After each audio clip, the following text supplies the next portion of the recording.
This program is for educational purposes only. The content is not intended to diagnose, treat, cure, or prevent any diseases, nor is it intended to take the place of your primary care physician. The statements in this program have not been evaluated by the FDA. Testimonials are shared as individual experiences of the individual. Results vary and may not be typical. We do not make any claims regarding health or income. As an empowered individual, you do have options available. We are honored to continue to share the teachings of a founding father of the science of epigenetics, Dr. Joel Wallach, Bachelor of Science in Plant and Soil Sciences, Doctor of Veterinary Medicine, 4 postdoctorates in pathology, naturopathic doctor.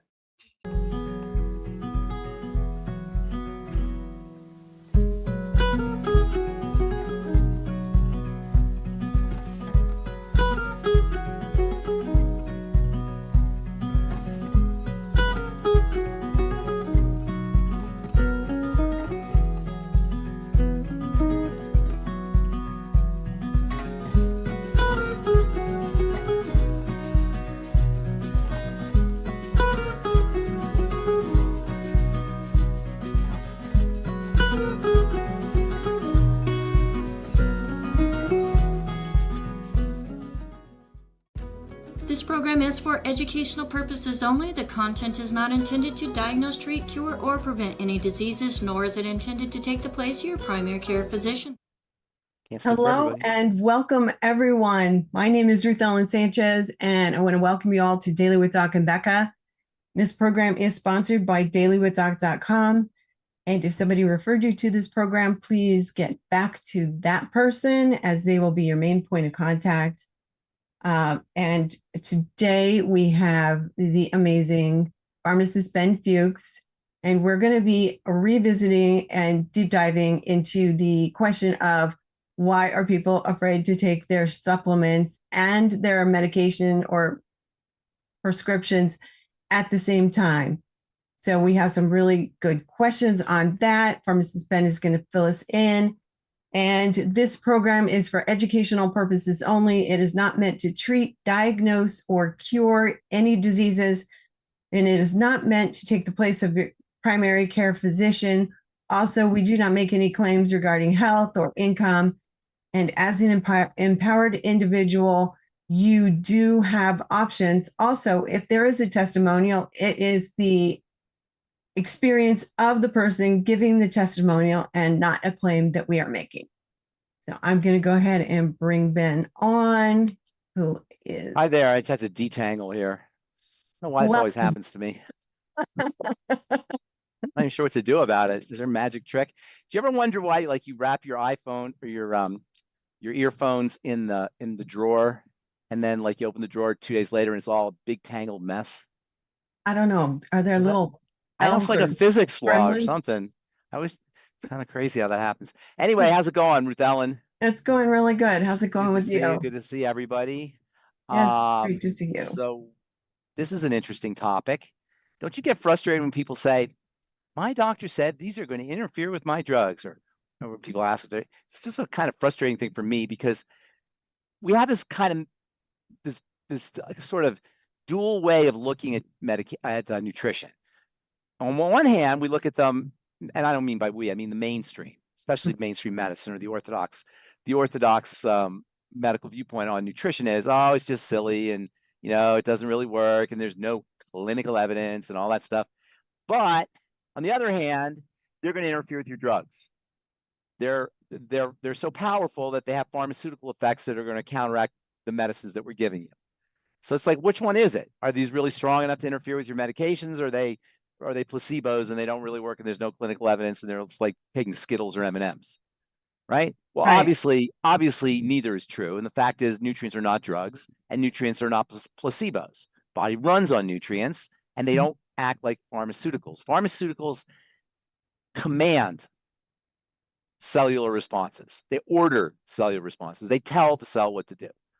Nutrients provide the right terrain for the cells to do what they want to do when they want to do it.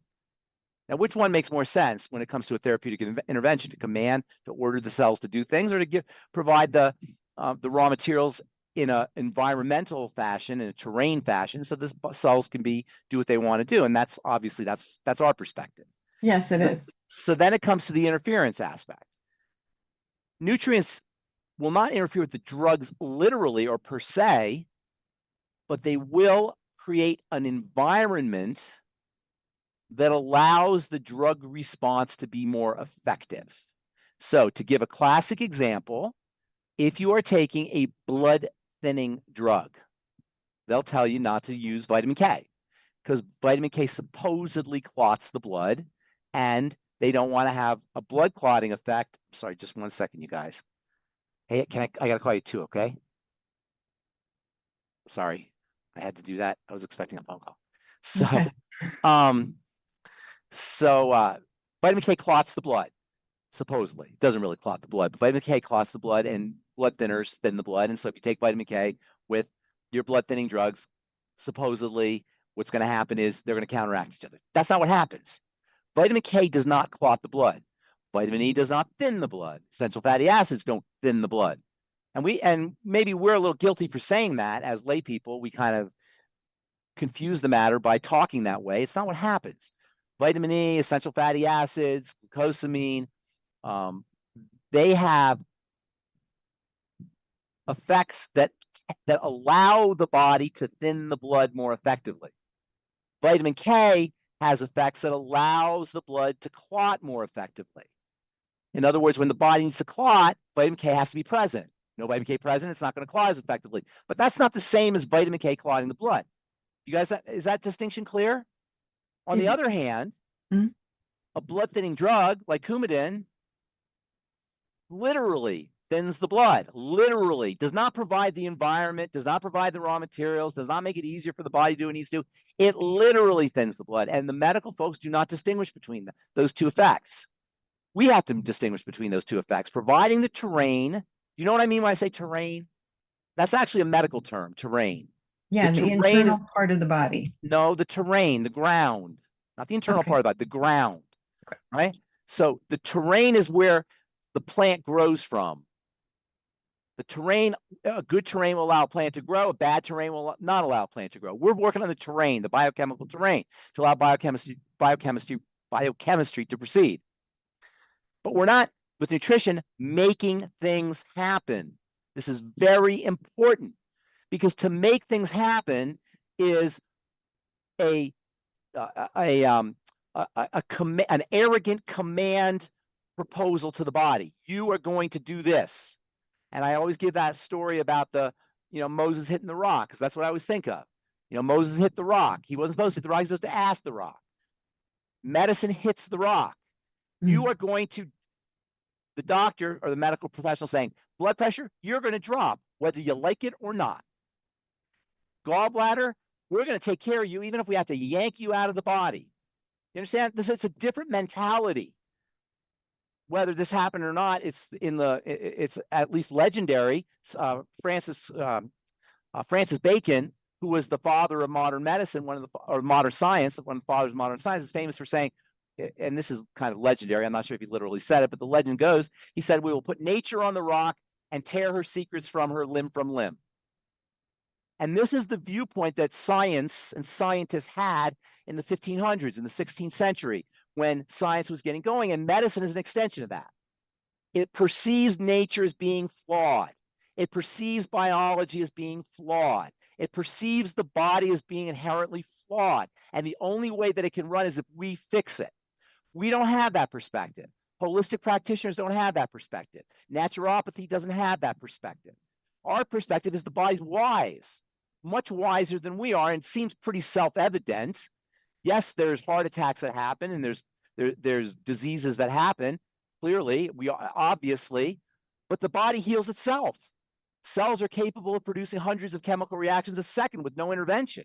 So it seems self-evident that the body knows what it's doing, and the only interference that happens to it to keep it from running the way it's supposed to be is us. We've seen the enemy, and he is us. And medicine is an extension of that. And so when you ask the question, will nutrients interfere with my drugs? There's an implied assumption that nutrients are like drugs. They're not. They're the terrain. We're working on providing the right environment. That being said, by providing the right environment for the biochemistry to proceed the way we want it to proceed, This will make it easier for your drugs to work. If you provide the right environment nutritionally for the blood pressure, for the blood to thin, and then you take a blood thinner, you've provided the environment. Now you don't need as much blood thinner. Do you follow my logic here? Yes, absolutely. So nutrients make your drugs work better. In fact, they make it work so much better, you have to tell your doctor you're taking nutrients so you can lower your dose. And that's what we're looking to do, because what goes unspoken when we get on prescriptions, and there's people taking multiple prescriptions, most people are on, who are taking prescriptions are on multiple prescriptions. What goes unstated is they're poisons. Yeah. They're toxins. I'm not saying that to insult or to be pejorative. I mean, literal. Your body has to detoxify them, because they're toxins. So they have to get processed like toxins. So the less you take, the better you're going to be. So the physician should be saying, take lots of nutrients, and we'll just give you a little bit of medication just to make sure something happens. Or you're on medication, hey, I'm going to start taking supplements. Great, now let's lower your the dose of your drug. That's what we're looking to do. If you're on a prescription drug, your number one health challenge is to figure out how to take a lower dose and wean yourself off that drug. And the best way to do it is to fix the building, is to fix the terrain, fix the biochemistry. And that's what we're doing. We're fixing the biochemistry. We're not fixing it. We're providing the resources for the body to fix the biochemistry. And it's a mindset. It's a perspective that honors biology, that honors biochemistry, that honors the body, that honors divine intelligence. There's none of that in medicine. There's no honoring divine intelligence in medicine. Medicine has this underlying assumption that we're going to fix you. We don't need to be fixed. We need to be fed. And that's the message. So nutrients will interfere with your drugs in the sense that they'll make it easier for your drugs to do their work. And on top of everything else, and this is another point that goes unstated, when you take vitamin K, it's not just important for your blood, it's important for your bones, and it's important for your skin, and it's important for your heart. So you could say, oh, well, we don't want you to take vitamin K with your blood thinner. Now there's all the other systems are going to be deprived of vitamin K. It's just doesn't make, it's so illogical. It's crazy. And again, I hate to have to talk without a doctor in front of me here. So I'm preaching to the choir. Let's get a doctor on here and let's talk to him, or somebody who supports the medical model, because I hope this makes sense. Is this logical? It does. It makes a lot of sense, especially. So yes, they're going to interfere with your drugs in the sense that you'll need less drugs. Yeah. Is the bottom line. Yeah. Yes, that's very, very true. Okay, good. So that's I get a little ticked off when I hear that. And sometimes they don't even say don't take vitamin K. They'll say don't eat broccoli, as if the only thing broccoli is going to do is affect your blood. They literally tell you not to eat broccoli. They'll literally tell you not to eat green leafy vegetables. Yes, they do. Yeah, you're not supposed to eat spinach or kale or anything. Right, because we want the drugs to work. Now, I will say the doctors are concerned that and this is just, CYA, they do have liability. They're concerned that because the effects of the drugs are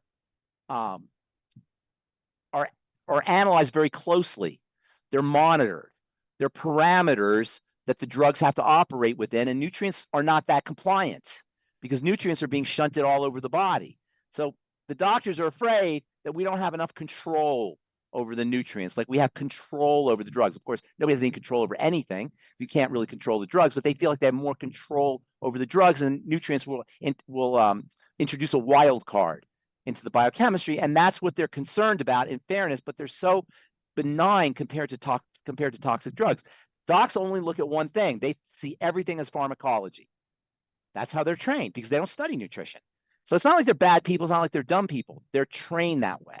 They're trained to see every intervention that comes into the body as a pharmacological intervention, even if it's just food or nutritional supplements. Right. Okay? Yes. All right. So what about the medication timing between your supplements? Like, how do you balance that? It's occasionally you'll find it's very rare, because nutrients are it's like food. No, nutrients are like when you take your drugs with your nutrients kind of thing. Yeah. There's with some exceptions like antibiotics and probiotics, possibly, or or vitamin C and certain minerals possibly, or phytates or fiber and certain nutrients, or maybe some drugs that need to stay in the body a long time, and nutrients that facilitate digestion. Or absorption or elimination. For the most part, that's not a factor. Okay. Very good. For the most part, you can and should take your Mighty 90 essential nutrients every single day, even multiple times a day. There's no downside to it. None. Yeah. Only upside. And like I said, they'll only facilitate and improve the effects of your drugs. By the way, surgeries are another time when it's really important to take nutritional supplementation to get a better surgical outcome. So using your Mighty 90 essential nutrients, as well as things like your ultimate enzymes, which aren't the Mighty 90, they'll give you a better outcome. Using your healthy bone and joint pack should be automatic for everybody going through surgery.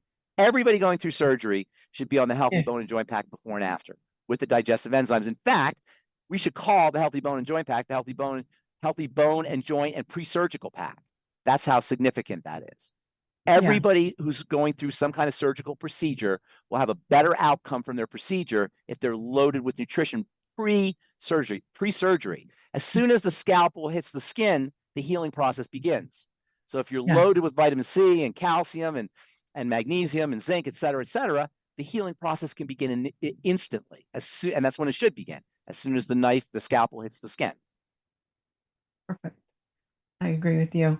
A friend of mine had to have surgery not that long ago, and she told them everything that she was taking, and the only thing they really said she couldn't take was the essential fatty acids. And why is that? Because of bleeding. Because of bleeding. So they think in their minds, and it's silly, but that's how they think, that essential fatty acids are going to increase the likelihood of you bleeding. Yeah. All right. So, and when in reality, omega-6s and omega-3s balance each other out. So they're partially thin the blood, partially clot the blood, because inflammation and anti-inflammation go hand in hand. So omega-6s have a pro-inflammatory effect. Omega-3s have an anti-inflammatory effect, but that doesn't mean they'll cause inflammation or they'll stop inflammation. They make it easier for the body to inflame or make it easier for the body to anti-inflame.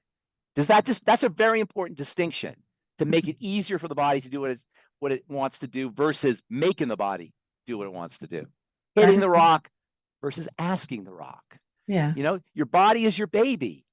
Love your baby. Be and that's kind the most to your important baby. thing. Yes. Because this body, you know, it's hard to really express how miraculous this thing is, how integrated and networked, and how responsive and intelligent it is. And from the cellular level to the organ level, it's just mind-blowing. And we really need to sit with that and honor that. And it would be very, not only educational, but inspirational to just think about your heart and what your heart does, or your intestine, or your liver, or your spleen. Just sit with it for 5 minutes. Just get on YouTube and do ask for an animation or watch an animation of how your liver works, and then picture this thing in your body. You know, partially, it's like we don't want to think about our organs, right? Like, do you want to think about your liver? Do you want to ever see your liver? Right? We kind of block it out. We sort of block it out because we don't think about it. You know, if you ever see the inside of your body, that's not a good thing. But to use your imagination and go into that and see how everything's embedded in this matrix, and it's all connected to each other, and how what happens on the, how does that go, AJ? A butterfly flaps his wings in South America, and somebody catches a cold in China. It's like it's all integrated. It's all connected. Every single iota, every single piece of the body is integrated with everything else, like a hologram. It's all one thing. It's just so miraculous and amazing. But because there's some kind of block that we don't like thinking about it. It allows us to swallow poisons that will shut down cholesterol production or force our blood to clot or thin. In philosophy, there's this idea called absurdio ad reductum. Have you heard of that? Absurdio ad reductum. It's a philosophical idea that says you take the most extreme and absurd case to prove your point. Our idea that we can drug the body into submission to have it get healthier or somehow be healthier is absurdio ad reductum. It's the extent of the most ridiculous idea you can think of. And when it started in the middle of the 19th century with aspirin, or what they called aspirin back then. I think pretty sure that was one of the early drugs. That was great, but it's got proceeded onto this crazy point where we're spending literally hundreds of billions, if not trillions of dollars on these things. People are on 5, 6, 10 medications, and it's getting worse every year. Are we getting healthier for all that? Ask yourself that. Are we getting healthier for all the medication we're taking, which increases every year? When I was doing my pharmacy stuff, it would not be unusual for somebody to take a plastic bag, an older person usually, a plastic bag, and throw it on the counter with 10 different bottles in there. And then they would go shop and I would fill 10 different bottles for the same person. And the situation's only gotten worse. It's absolutely absurd. Absurdio ad reductum. It's the most absurd case you could possibly imagine when it comes to health and wellness. I agree with you. 100%. And we're all responsible, by the way. All of us. It's not just the doctor's fault. It's all of us for participating in this. And there's probably people out there thinking, oh, this is just crazy hippie talk and blah, blah, blah, new age, blah, blah, blah, blah, blah, blah. Probably not the people who are on the call, who are on the call regularly, but there's a lot of people who think that this is just crazy talk. In fact, most people do. Yeah. So we have a couple hands up. Would you like to take questions? Yes, I would love to take questions. All right, Mary, if you can unmute, I'm going to bring you on screen. And hello, Mary. Hey, Pharmacist Hi, Ben. Mary. How you doing? I'm doing good. How are you doing? Good, good. I was along with you filling all those prescriptions. You are? decades ago. You're a pharmacist? No, I was No. the pharmacist technician.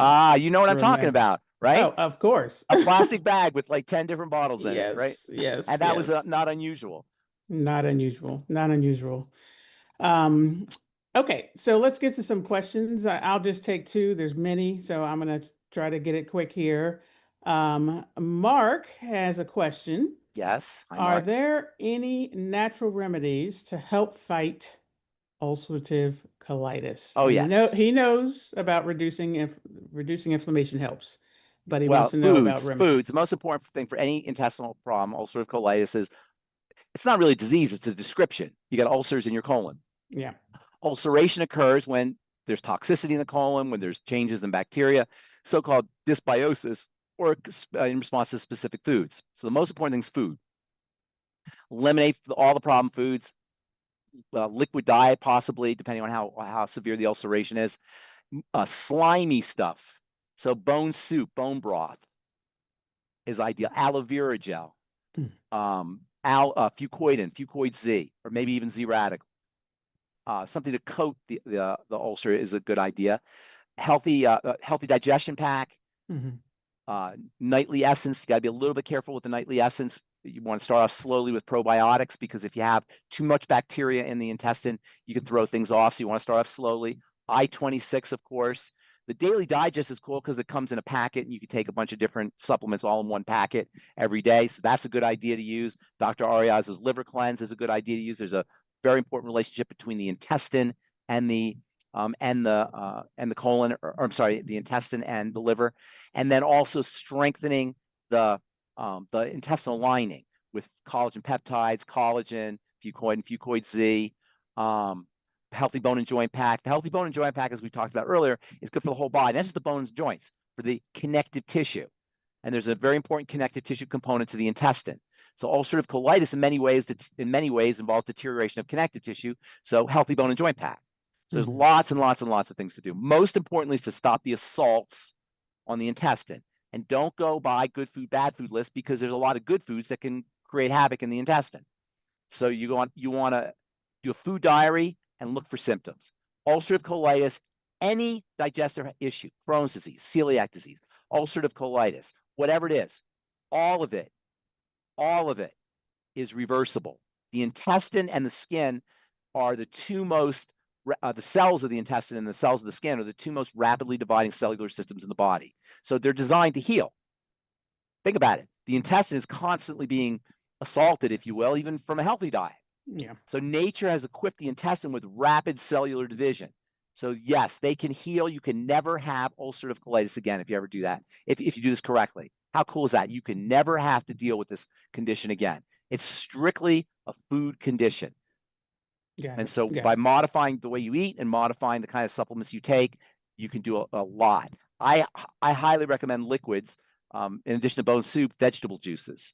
But you got to be careful with some vegetables. So you may want to make sure that you're doing the right vegetables. But between vegetable juices, bone soup, aloe vera, you can definitely help soothe and accelerate healing of the intestine. Vitamin A, by the way, is very important for intestinal health, for cell division. Perfect, perfect. Unfortunately, many of our products can be in liquid form, so they can be taken much easier. Glucogel caps too, or glucogel liquid, I'm sorry. Yeah, liquid glucogel. Okay, perfect. The second one I'll ask is from Julia. She asks, I am almost 70 years old, type 2 diabetes, and high blood pressure, and neuropathy, and knee ligament issues. What's the best diet and best vitamins and minerals? Triangle of disease. That's the second point on the triangle of disease, which of course involves the first point, which we don't talk about a lot, but if you have the second point, you got to have the first point. The first point precedes it. So aside from the first point, which is all the digestive stuff that we just talked about, and remember, this is not something people really address, but we do on this program. So I'll say it again, even though we say it all the time. There's a very important connection between the gallbladder, the liver, and the intestine and blood sugar. This is how the first point becomes the second point. Bile is like a hormone that communicates to the blood sugar system, to the metabolic system. The intestine is communicating to the metabolic system. This is why GLP-1s affect the intestine. And that's why the most important side effects for GLP-1s are intestinal, because of the relationship between the liver and there's the liver, which obviously metabolizes sugars. So it's a short jump from digestive dysfunction to metabolic or blood sugar dysfunction. I'm not going to talk about that, but to strictly address blood sugar, look, how does blood sugar get elevated? There's only two ways. There's only two ways your blood sugar, there's changes are created in blood sugar. Number one, obviously food, and number two, cortisol, stress hormone. So between food and stress hormone, you have your two major leverage points. And I don't know if I talked about this last time. I think I talked about it on Coast to Coast. Because the body is a system, meaning the definition of a system is a bunch of parts that work together for one goal, and that's the body. Yeah. All the parts are working together for one goal. This idea of a system is something that has only been articulated and elucidated in science for about 70 years, since the 1940s. Before that, we didn't really have an understanding of what symptoms was. We had a sort of intuitive probably understanding, but from a scientific perspective, systems theory began in the 1940s. Today, we can take systems theory, which began from cybernetics and computers, and we can apply it to the body. We can apply systems theory and all the hallmarks and pillars of systems theory to biology and biochemistry. And one of the key hallmarks of systems theory is that all systems have control points, leverage points, bottlenecks, however you want to call it, but points where you can make a little twist and you can affect the entire system.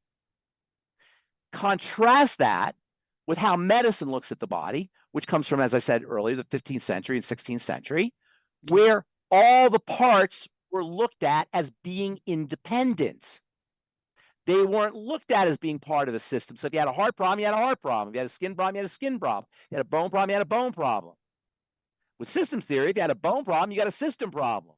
With a skin problem, you got a system problem. The old way, you got a bone problem, you got a bone problem. So the beautiful thing about systems is it allows you to leverage these control points.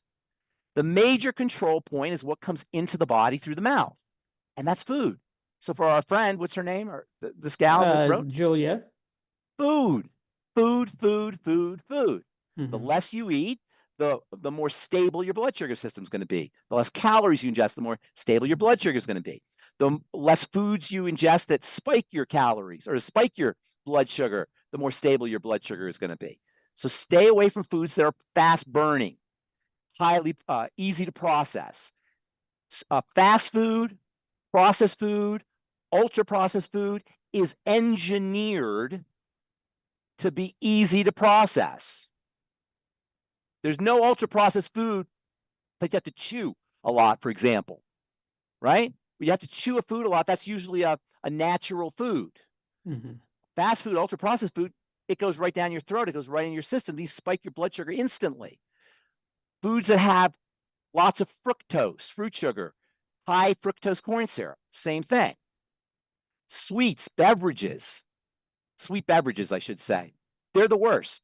And that includes fruit juice, the worst, but especially sodas and what they call soft drinks, right? You're better off having a hard drink than a soft drink from a metabolic perspective. Yes, you are, really. Yeah. You know, not that a hard drink's great for you either, but the soft drinks will kill you slowly.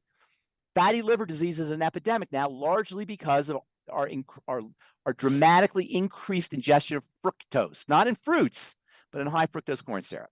Healthy blood sugar pack for our, what's her name? Say her friend. Julia. For Julia, healthy blood sugar pack. In addition to the healthy blood sugar pack, before every meal, or at the start of every meal, I should say, make sure you're eating protein and vegetables. Have your bread and have your sweets and have your anything that spikes your blood sugar after you have your protein and your vegetables. In the middle of the day, do a fiber drink. Grind up flax seeds and put it in water and drink it. And that will fill you up. And so you'll be less likely to snack. Mm-hmm. Nutrients that are important or products that are important or helpful, aside from the ones in the healthy blood sugar pack, ultimate niacin, ultimate selenium, ultimate MSM, CFX, zinc FX. These will all support blood sugar metabolism. Osteomag, all support blood sugar metabolism. So you have so many different ways, so many different. It's so ironic to me that the leading cause of death in this country is blood sugar, elevated blood sugar. Now, there's two major causes of death, cancer and heart disease, that if you look at the statistics come before diabetes as a cause of death. So diabetes is technically the third leading cause of death, but both cancer and cardiovascular health or heart disease is a form of diabetes, is a form of dysglycemia, messed up blood sugar. So all our health challenges, our long-term health challenges, have a major blood sugar component. And it's so ironic to me because that's the easiest thing to correct. The easiest thing to correct from a physiological perspective, maybe not from a mental perspective or a psychological perspective, because we love our sweets and our brains are programmed to feel pleasure when we eat high-calorie foods, when we eat what they call hyper-palatable foods. They actually literally call them hyper-palatable, super tasty. When we eat these kinds of foods that give us a big payoff, a big caloric payoff, or a big pleasure payoff, how are you going to tell somebody not to eat their Ben and Jerry's? You know, when you get this kind of pleasure sensation. So it does require a certain amount of willpower, a certain amount of discipline, but there are hacks you could do, like the nutritional hacks that we talked about. The B vitamins in particular, in the Beyond Tangy Tangerine, can be a nutritional hack. Drinking more water, just drinking more water can be an important nutritional hack for type 2 diabetics, or even type 1 diabetic, or everybody who's dysglycemic without being diagnosed. Drinking more water will dilute your sugar, dilute your blood. So your blood sugar concentration will drop, especially first thing in the morning. Got it. Two follow-ups on that. One, you said eat as little as possible. Is there a minimal amount? No, everybody's going to be different. Calories, let's put it that way, or macronutrients needed? No, you don't want to think that way. Everybody's going to be different. But every single study that's ever been done on longevity has shown the less you eat, the longer you live, obviously without starving. Sure. There are nutrient sensors in every cell that will sense nutritional status, the amount of nutrients that are present. And you're going to hear more about this as time goes on, because they just kind of discovered this about 30 years ago. There's actually a molecular complex in cells called mTOR. Have you heard of this? Molecular target of rapamycin, mTOR. You're going to hear more and more about this over the coming years. mTOR is your major nutrient sensor in the body. When mTOR senses there's nutrients, macronutrients, mostly macronutrients, mostly sugar, it will turn on cell chemistry. In other words, from an evolutionary perspective, that meant it was summertime and it's time to grow. You got plenty of food. You just ate a woolly mammoth. You just ate a saber-tooth tiger, whatever it is you ate when you're a caveman. So the mTOR senses there's resources present. It says, let's get going. Let's make connective tissue. Let's make collagen. Let's make the cells divide. Let's start moving. This obviously makes sense for the body. It goes to sleep when there's not nutrients present, and it revs up when there are nutrients present. What we have done over the last 100 years for economic reasons, unbeknownst to us because we didn't understand biochemistry 100 years ago, is we've created a food system that's designed to drive food into human bodies. You know, sometimes on Facebook, they'll show you pictures of people at the beach in the 1960s and 1970s. Have you seen this? Yes. Compared to people on the beach now. Or they'll show you people walking in New York City in the 1920s compared to people walking in New York City now. You see the difference. And this is what's happened over the last 40 or 50 years. In our lifetime, it's become an epidemic of obesity, an epidemic of excess calories, and excess calorie-driven health challenges. One of the things that happens, by the way, when mTOR is activated, is the body will start pumping out cholesterol. And, you know, our medical folks, because they're not biochemists, they're clinicians, will say you got too much cholesterol. Let's shut down the cholesterol production. Not why is the cholesterol production so high, but cholesterol is high and there's lots of cholesterol. We're just going to knock it out. That's the way they think. Cholesterol, elevated cholesterol, is a classic sign of the cells thinking there's plenty of resources and it's time to make stuff. Cholesterol is a fundamental building block for making things, right? So the more calories we ingest, particularly from sugars, the more mTOR, the faster mTOR is going to, the more efficiently mTOR is going to kick in, and the more cholesterol and other substances you're going to make. This is why slowing the body down, calming the body down, is your most important strategy for health and longevity, particularly if you're sick, particularly if you're not, if you're dealing with some kind of chronic health challenge. Slow everything down. Got it. Perfect. Thank you And so by the way, much. Yeah. what nutrients allow you to do is allow you to get torque versus speed. You know, on your bicycle, you can put it up to, you put it to the first gear, you get speed. You can turn the wheels really fast. But if you go down to 10, you get torque. So one push gives you much more power. You get to move more per push. We want torque, not speed. You get torque from nutrition, micronutrients particularly. You get torque from micronutrients, micronutrition. Perfect. Thank you so much for that answer. I'll turn it over to either Ruth Ellen or AJ. Thank you so much, Mary. AJ, you have your hand up. I'm going to bring you on. And if you could unmute, that would be awesome. Pharmacist Ben, how are you today? I'm good, AJ. Good to see you. Good to see you as well. And a lot of people really appreciate what you do every day, but in particular on Coast to Coast, they really appreciate hearing from you. Thank you. I'm glad I'm appreciated. It's nice to be appreciated.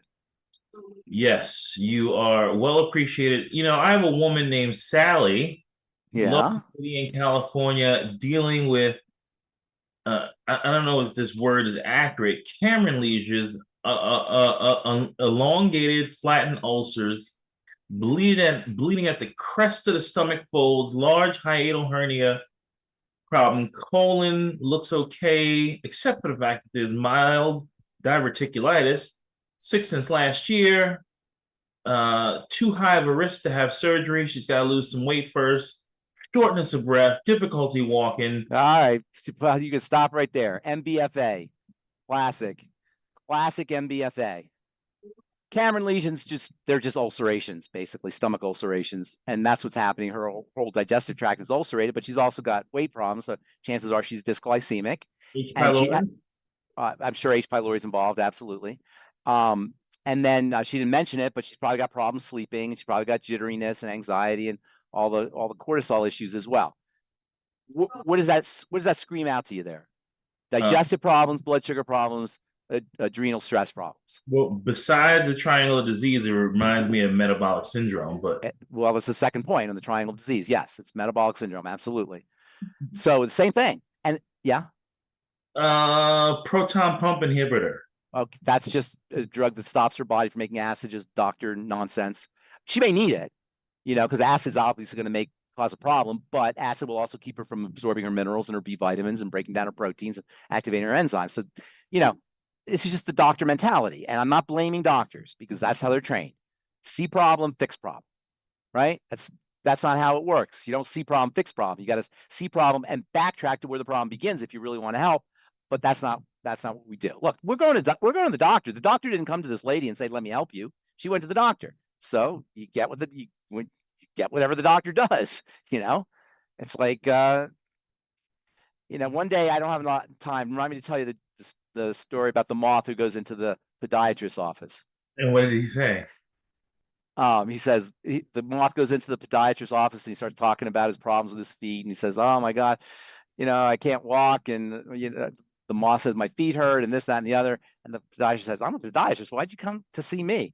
And the moth says, oh, no, I'm sorry. The moth goes in the podiatrist. The moth starts talking about a psychological problem. Says, oh my God, my Mrs. Moth left me, and my little moth kids are mad at me, and I lost my little moth job. And the podiatrist says, why are you coming to me? I'm a podiatrist.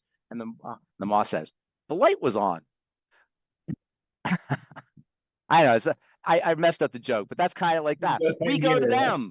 They don't come to us, you know? Okay. So we go to them. We're going to get what they treat us. Listen, to help this lady, work on the digestive system. Rewind. I'm not going to repeat it. Just rewind what we just talked about with the digestive system. You see how these things repeat themselves. There's nothing special. Only specialists think there's something special.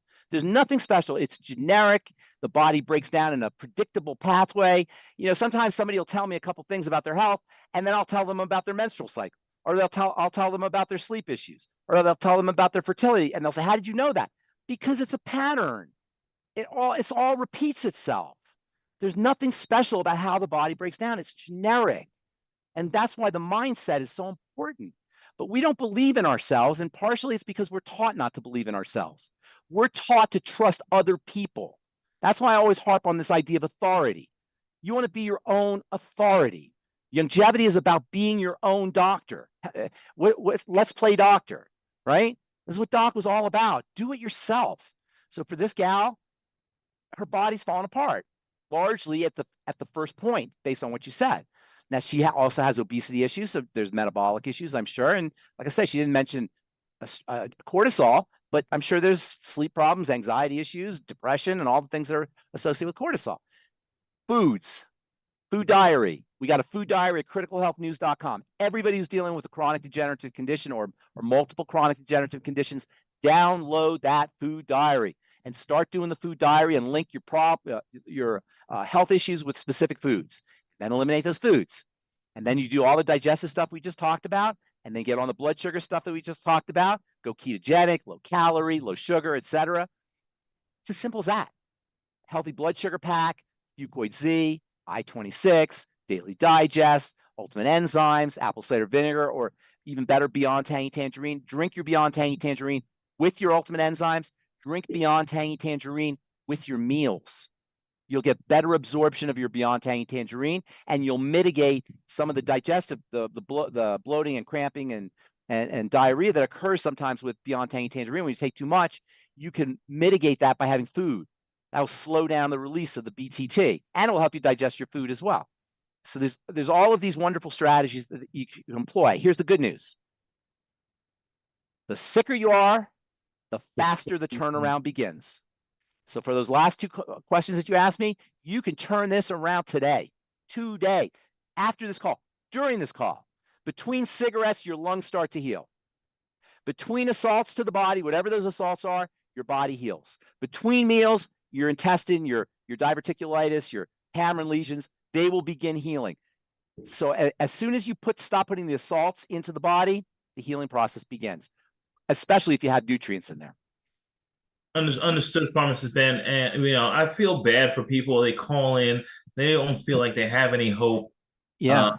They feel overwhelmed, so they will go there, and they'll get the temporary fix. Yes. But long term, use this show is titled, use your nutrients alongside with your medication, and hopefully soon you won't need your medication. Work with your doctor, work with your physician. Don't let him tell you not to take the nutrients. Say, I am going to take the nutrients, doctor. It's my body. I'm going to take them. I'll let you know what I'm doing. We'll monitor everything. It's your right to take nutrients. Don't let anybody tell you it's not in your health interest to be on a supplementation program. That's not true. That's blatantly not true. So it's your right to do that, unless you're in a hospital, I guess. If you're in a hospital, they own you. You can't do it then. But at home, it's your right to do that. Just tell the doctor, I'm going to work with you, but I'm taking my magnesium.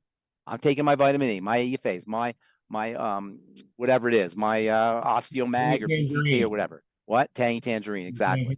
And by the way, and just, how important the food diary is. Everyone should go to Critical Health News, sign up for the newsletter, and get a copy of the food diary. And then you want to call 855-949-3377.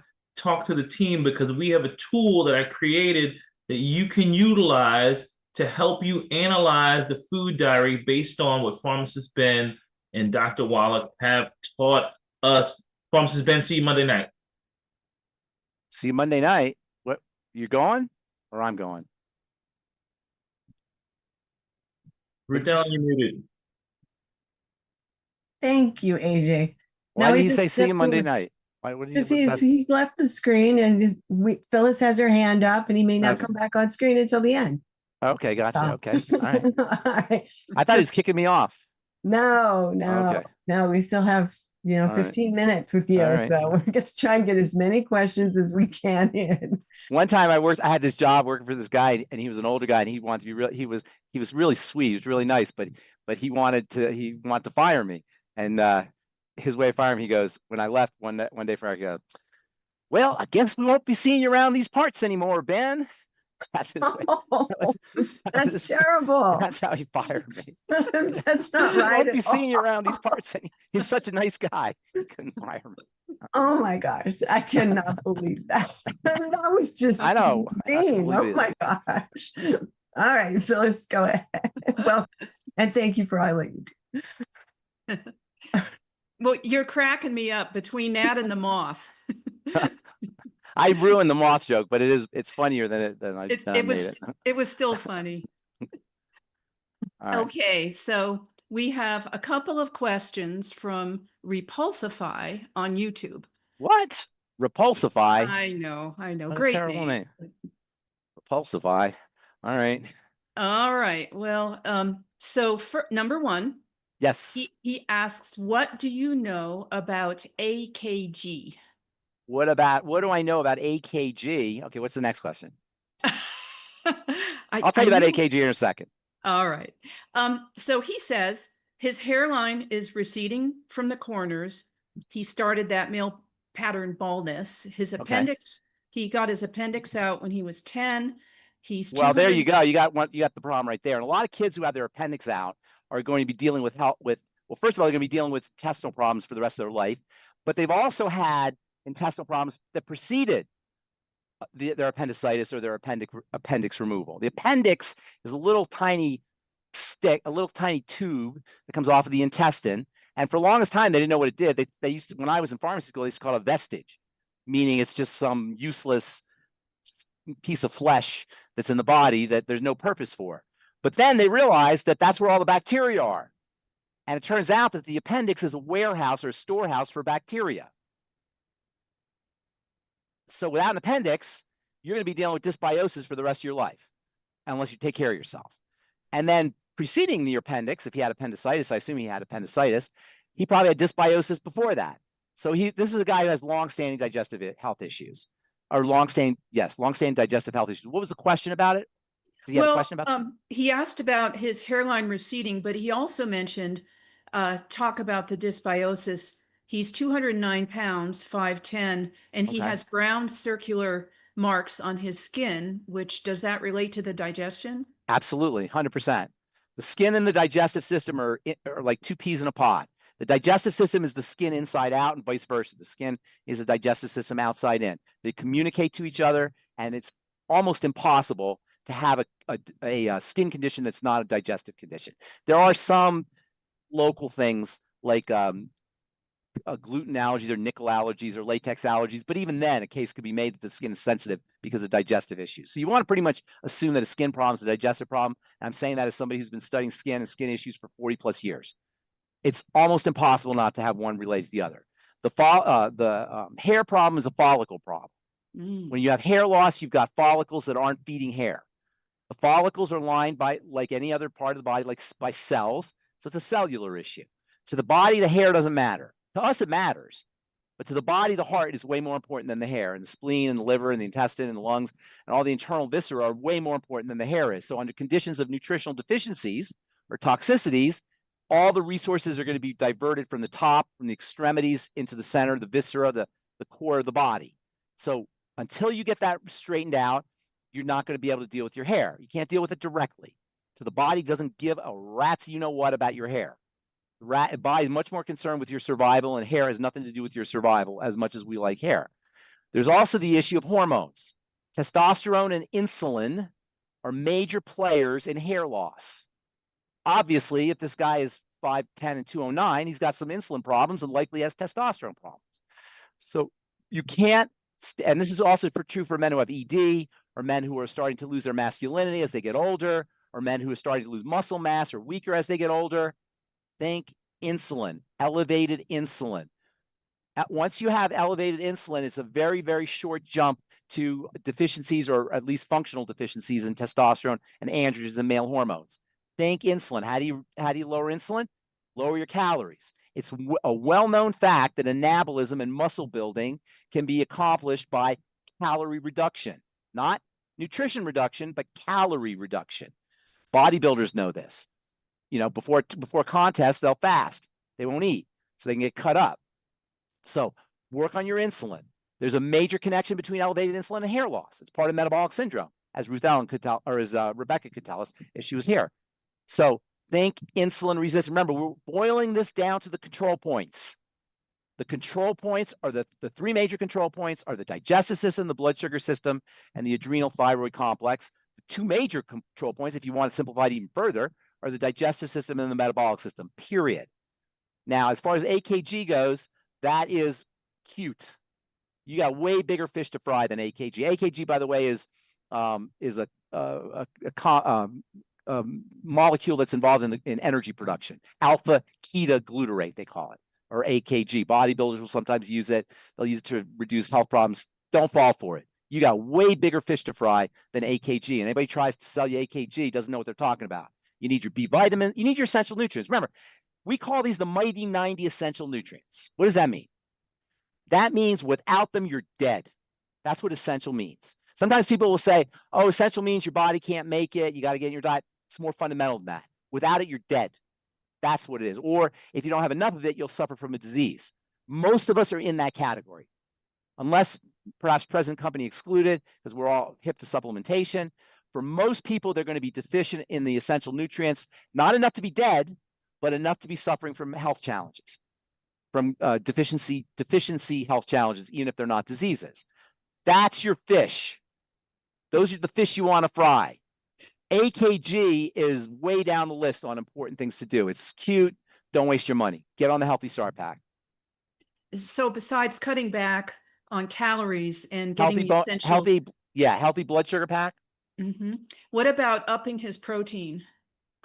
You know, that can help, but especially before meals, because that will help him reduce his sugar intake. Eating more protein is a great strategy for reducing your sugar intake, because protein will get converted into sugar. Protein gets converted into sugar. This is, by the way, one reason why sometimes people wonder why they're not losing weight when they go paleo or they go high protein. And they'll notice that their blood sugar isn't changing significantly, or they're not losing weight. And that's because protein does get turned into sugar relatively efficiently. So you got to be a little bit careful with the protein. However, protein will give you slow release of sugar. It's not so much the sugar that's the problem, although that's the problem too, but it's the fast release. That's what they call the glycemic index. The high glycemic index sugars are the ones that get released really fast into the bloodstream. Boom, they spike the blood sugar. The body doesn't like spikes. The body likes to be just level, maybe a little bump, and then level, a little bump. When you eat, a dessert or a soda or fruit juice, boom, your blood sugar goes up. With protein, the blood sugar stays stable. You get a little bump as the protein gets metabolized and sugar is released gradually. That's how you want to treat the body. Kindly, lovingly, pet the body. You want everything calm with the body, relax with the body. It's the spikes that are the problem. Well, I'll sign off by saying the body wants to be just right. Body wants to be just right. And thanks for doing our book, Phyllis. Thanks for, I really appreciate that. It's just been a joy so far. Thank you. Thank you, Phyllis. And Mary, I'm going to go ahead and bring you on. There you go. Okay, I'm back. Thank you. Okay, we have a few more questions. Hopefully we can fit in to the hour. One from Ellen: how to rebuild or strengthen knee cartilage? Same thing as everything else. Healthy Bone and Joint Pack, first of all, obviously. The knee cartilage is joint. The cartilage is the part of the body called the connective tissue. And without, to simplify things, so it's not all weird and scientific and, biological, it's just stuff. The body's made of 4 kinds of stuff. I know probably people have heard me say it before, but it bears repeating. The body is made up of 4 kinds of stuff. Technically, stuff, the word for stuff is tissue. The 4 kinds of tissue, but I call it stuff. You got the covering. That's called epithelial tissue. Your skin is epithelial tissue. Your eyes are epithelial tissue. Certain glands are epithelial tissue. That's the covering tissue. Then there's electrical wiring. That's the nervous tissue. Then there's the flesh robot, the part in the middle that's underneath the covering. The flesh robot, when you see a flesh robot, if you've ever seen the bodies exhibit in the museums, you can't tell whether the flesh robot is a Chinese person or American or an Indian or a black person or, or yellow or whatever. The flesh robot is just connective tissue and muscle tissue, and that's who we are. That's the bulk of who we are. Everything else is just covering and wiring. That's the part of the body that deteriorates maximally as we age. Everything deteriorates, but maximally, that's the part that deteriorates as we age. That's the part that we go to have plastic surgery for, or we go to have tummy tucks for, or we go to have all the cosmetic kinds of surgical interventions that we go to the plastic surgeon and the physicians for, because that's the part that causes the most distress. The muscle tissue and the connective tissue, this flesh robot, if you cut it this way, like a cross section, you get steak. A steak is muscle tissue and connective tissue. The gristle and the white part, that's the connective tissue. The red part is the muscle tissue. The connective tissue feeds the muscle tissue. The connective tissue feeds everything. So if you want to do one thing to anti-age, it's build connective tissue. If you want to do one thing to age gracefully, painlessly, disease-free, build the connective tissue. The connective tissue is made up of protein fibers. The most important one is called collagen, and mush. And that mush is like jelly. The mush and the jelly are called extracellular matrix. And this extracellular matrix is actually a combination of the mush and the jelly plus the fibers. That's the part of the body you want to focus on for anti-aging. The cartilage is a classic example of that part of the body. So everything you can do. By the way, this was Dr. Wallach. Before Dr. Wallach was the mineral doctor, he was the connective tissue doctor. That was his first thing. He called it the pig pack, or he called the product the pig pack, right? Remember the pig pack? I think we probably still have the pig pack. So the pig, what is the pig pack, and why does he call it the pig pack? Do you know why it's called the pig pack? What is it about the pig pack? AJ, why is it the pig pack? Connective tissues in it. But why pig pack? Because he couldn't call it a human pack. No, it's not. That's Exactly. true. But why you pick a pig? Because when you eat connective tissue, that gives you the raw materials and the signaling molecules for building your connective tissue. Yeah. So he called it pig pack because it came from connective tissue of a pig.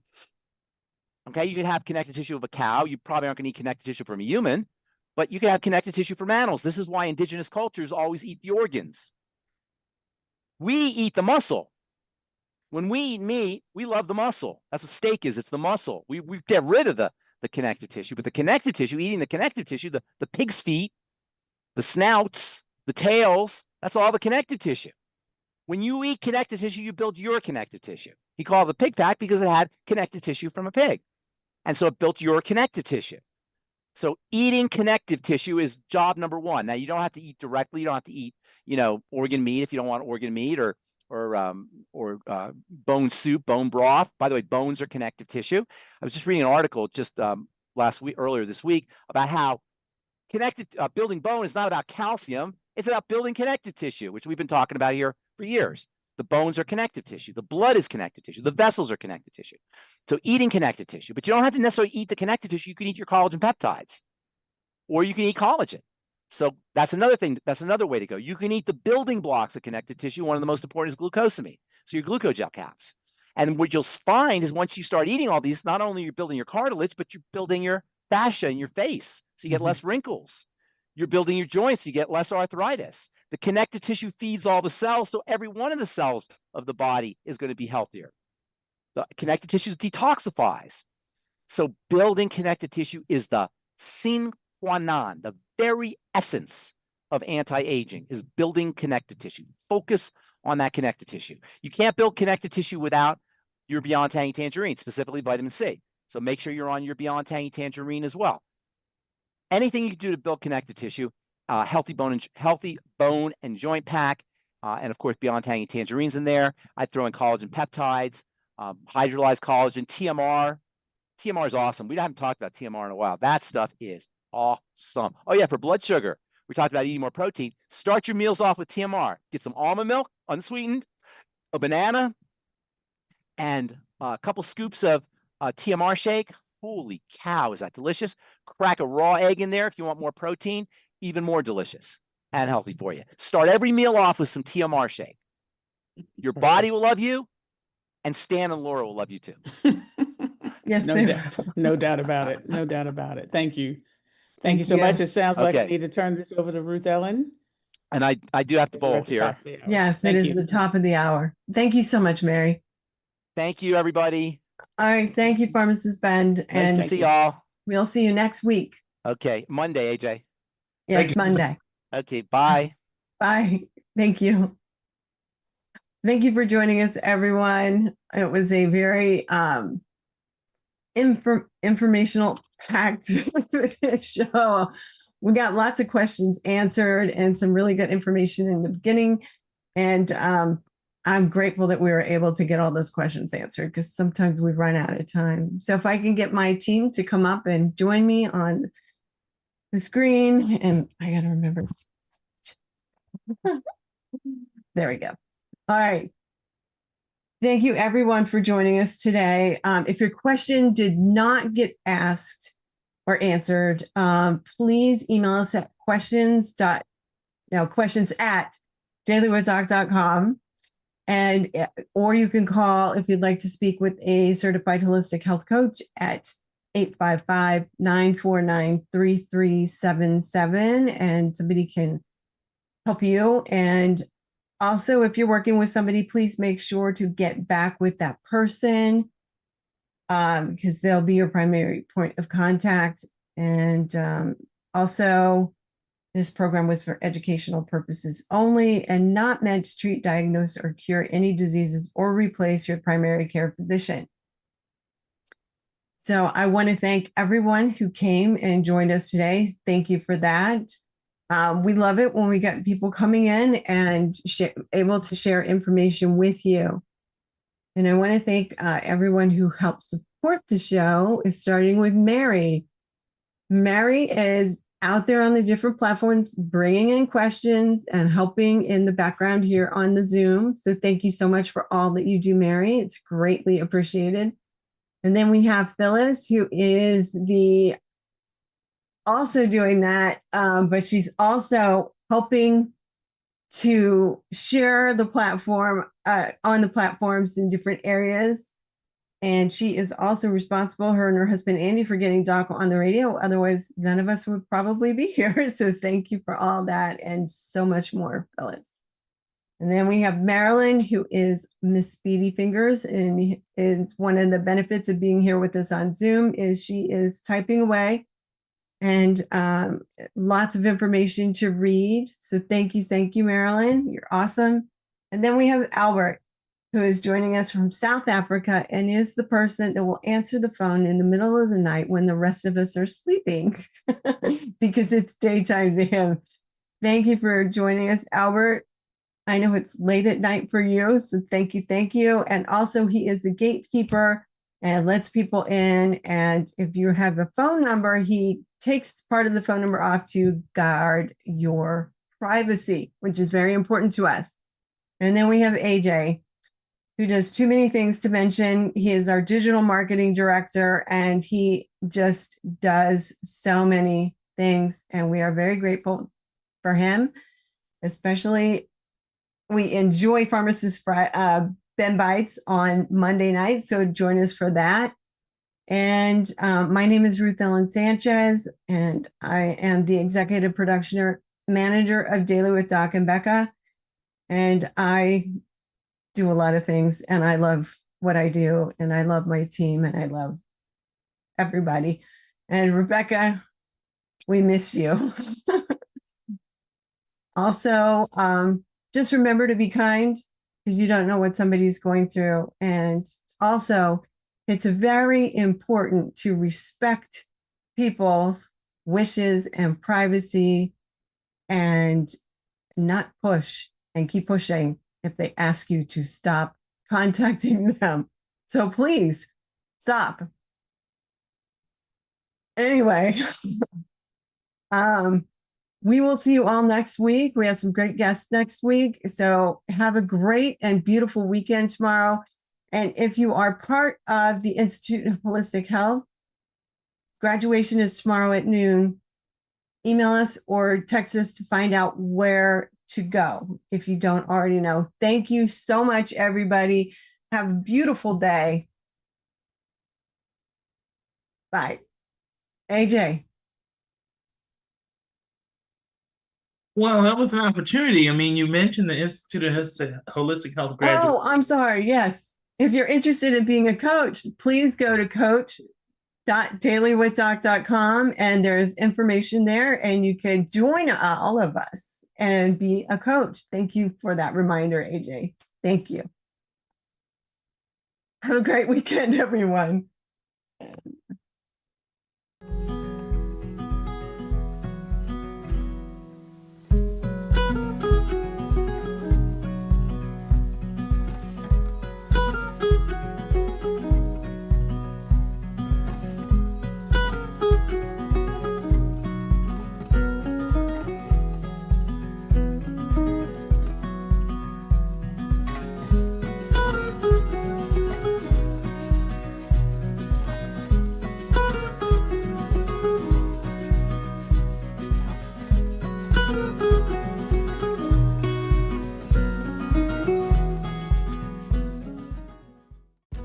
This program is for educational purposes only. The content is not intended to diagnose, treat, cure, or prevent any diseases, nor is it intended to take the place of your primary care physician. The statements in this program have not been evaluated by the FDA. Testimonials are shared as individual experiences of the individual. Results vary and may not be typical. We do not make any claims regarding health or income. As an empowered individual, you do have options available. We are honored to continue to share the teachings of a founding father of the science of epigenetics, Dr. Joel Wallach, Bachelor of Science in Plant and Soil Sciences, Doctor of Veterinary Medicine, 4 postdoctorates in pathology, naturopathic doctor.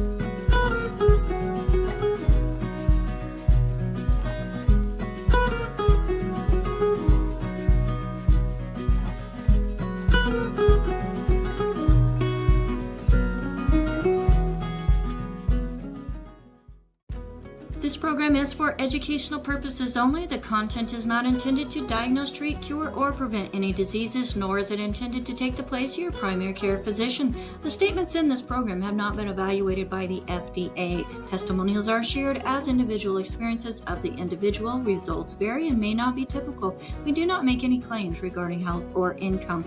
As an empowered individual, you do have options available. We are honored to continue to share the teachings of a founding father of the science of epigenetics, Dr. Joel Wallach, Bachelor of Science in Plant and Soil Sciences, Doctor of Veterinary Medicine, 4 postdoctorates in pathology, naturopathic doctor.